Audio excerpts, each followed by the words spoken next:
জাফলং বাংলাদেশের উত্তর পূর্ব অঞ্চলের মেঘালয়ের পাহাড় ঘেঁষা সুরমা নদীর তীরে অবস্থিত সিলেট জেলার অন্যতম পর্যটন নগরী, যেখানে রয়েছে সবুজে ঘেরা চা বাগান, পাথর নদীর স্বচ্ছ পানি, ঝর্ণা, সবকিছু মিলেই জাফলংকে করে তুলেছে প্রকৃতির স্বপ্নরাজ্য। হ্যালো এভরিওয়ান, আল্লাহর নাম নিয়ে আমাদের ভ্রমণ যাত্রা শুরু হলো। এই যাত্রায় আমরা যাচ্ছি অ্যানা পরিবহনের একটি নন এসি বাসে, যার টিকিট মূল্য ছিল 650 টাকা। এটি হচ্ছে সিলেট কদমতলী বাস টার্মিনাল। এখান থেকে আমরা সারাদিন ব্যাপী একটি সিএনজি রিজার্ভ করি। সকালে নাস্তা করার জন্য প্রথমে আমরা চলে যাই পানসি রেস্টুরেন্টে। সকালে নাস্তা করে আমরা চলে যাই জাফলং এর উদ্দেশ্যে। জাফলং যাওয়ার রাস্তাটা ছিল অসাধারণ মনোমুগ্ধকর।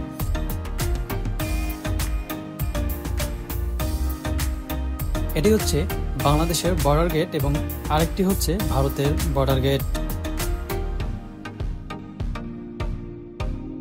এখানকার পরিবেশটা অনেক সুন্দর। আকাশের সাদা মেঘের ভেলা যেন পাহাড়কে ছুঁয়েছে।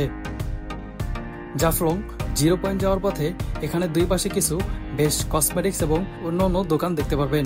চাইলে এখান থেকে আপনার প্রয়োজনীয় জিনিসপত্র কিনে নিতে পারেন। অবশ্যই দামাদামি করে কিনে নেবেন। এটি হচ্ছে জাফলং 0 পয়েন্ট।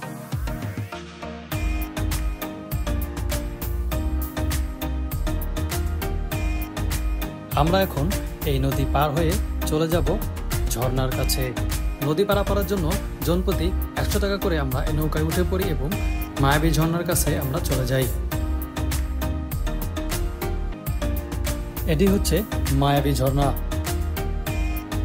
ঝর্ণার পানিতে গোসল করলে আপনার সকল ক্লান্তি দূর হয়ে যাবে। অবশ্যই সাবধানতা অবলম্বন করবেন। এটি হচ্ছে ঝুলন্ত ডাউকি ব্রিজ। এটি হচ্ছে হযরত শাহজালাল রহমতুল্লাহ আলাইহির মাজার। সিলেট আসলে অবশ্যই মাজার শরীফ জিয়ারত করে যাবেন। এখানে আসলে আপনার মনে এক ধরনের প্রশান্তি কাজ করবে।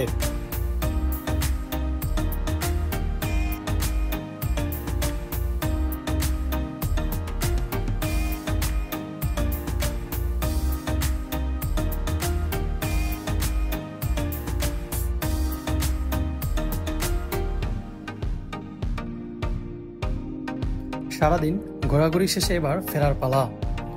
সিলেট রেলওয়ে স্টেশন থেকে রাতের উপবন এক্সপ্রেসে করে আমরা ঢাকায় চলে আসি। আজকের মতো এই পর্যন্তই। দেখা হচ্ছে নতুন কোনো ভিডিওতে।